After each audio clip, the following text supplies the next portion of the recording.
Recording in progress. Okay, so we're sort of moving on now to the Rama in Siman Samachay Sif Aleph. The Mechaber said, if you pause or you speak in middle of Shema, you could continue where you're up to, and it is not considered a hefsek b'di'eved, even if you pause Kedei Ligmar Kula, even if it was Machmas Oynes. What does Mechaber mean, even if it's Machmas Oynes? Because when there are extenuating circumstances, usually we say that an extenuating circumstance is more of a hefsek than not. In other words, if it's a circumstance beyond your control, then usually we would say that it's more of a hefsek because you could not have prevented it. So, like, you're more removed from what you're involved in. It says the Rama, V'yesh hagav, V'yesh oimrim dimhaya anos.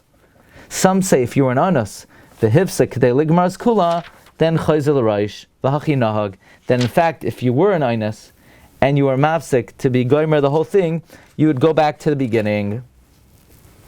So, for example, I had a situation this morning, which is partially why I was late.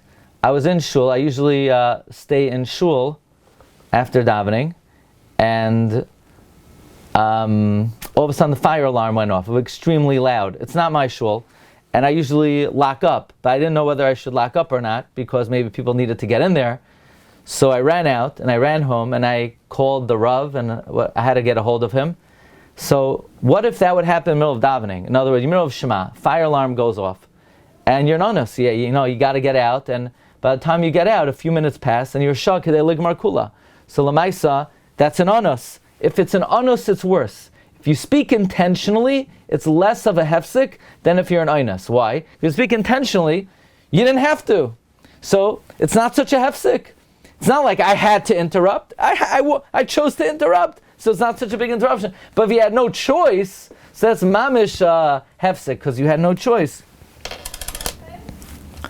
V'yesh oimrim de'im. Says the Mishnah Berurah, Taimam. The reason is, the bishlama imlai haya anos.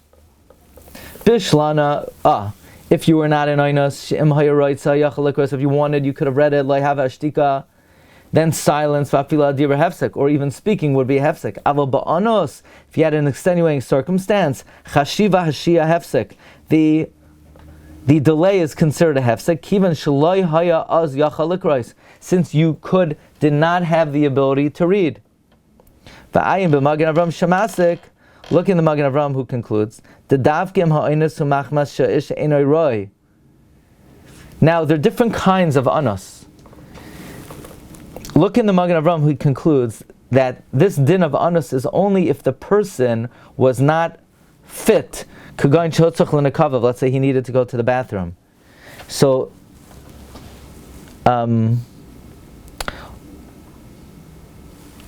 the question is, let's say somebody needs to go to the bathroom. How do we calculate the shah kedei ligmar kula? The Bir Halacha says later on, Siman Kuf Gimel, that we only calculate his going to the Beis HaKisei and waiting there, but not the time it takes to, let's say, go and wash his hands after, because then he's not an anus, because he could wipe his hands on dirt and say Shema, and that part of it is not an anus. In other words, let's say someone goes to the bathroom. It took him 2.5 minutes. Let's say it takes normally 3 minutes to say Shema. This guy went to the bathroom for 2.5 minutes, and he looked for a sink for a minute. So then he would not have to repeat the Shema. Why? Because he was not anus kedei ligmar eskula. Because the extra minute that it took him to find the sink is not considered an anus, because he didn't technically have to wash his hands.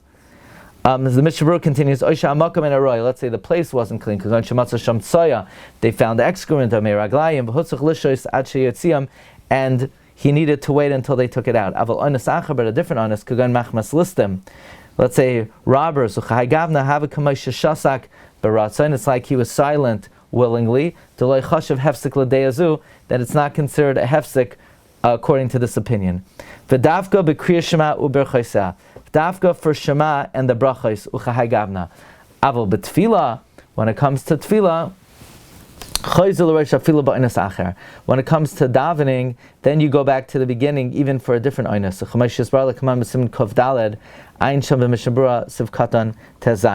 That when it comes to tefillah, there's a higher level of anus. In other words, there's a higher level requirement.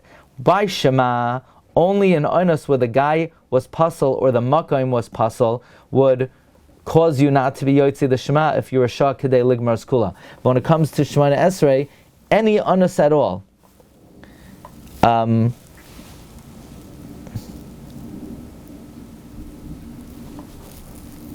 let's say anus. What would that mean? Even let's say there's robbers or they're bandits, and they interrupt your davening.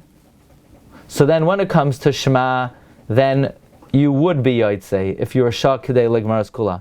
But if it's up to Shemona Esrei, if it's a matter of Shemona Esrei, you would not be yotze. So anus machmas listim would be an issue for Shemona Esrei, not for Shema. Kedei ligmar hainu meiroish ve'ad Seif afilu oimed b'Seif. When we say kedei ligmar as kula, it means to finish the whole thing. Now, does that mean the whole Shema, or all 3 parshios, or 2 parshios? He doesn't say. We'll have to see Be'ezus Hashem next time what would be the definition of Shah Kedei Ligmar Es Kula when it comes to Shema. Is it all 3 parshios? Would it depend if all 3 parshios are Daraisa, or even without that, it's Kedei Ligmar Kol Shloisha parshios? Okay, we're going to hold it over here. We'll pick it up tomorrow. And I think this week we're going to do Friday also. Okay? Hatzlacha. Kol Tov. Recording stopped.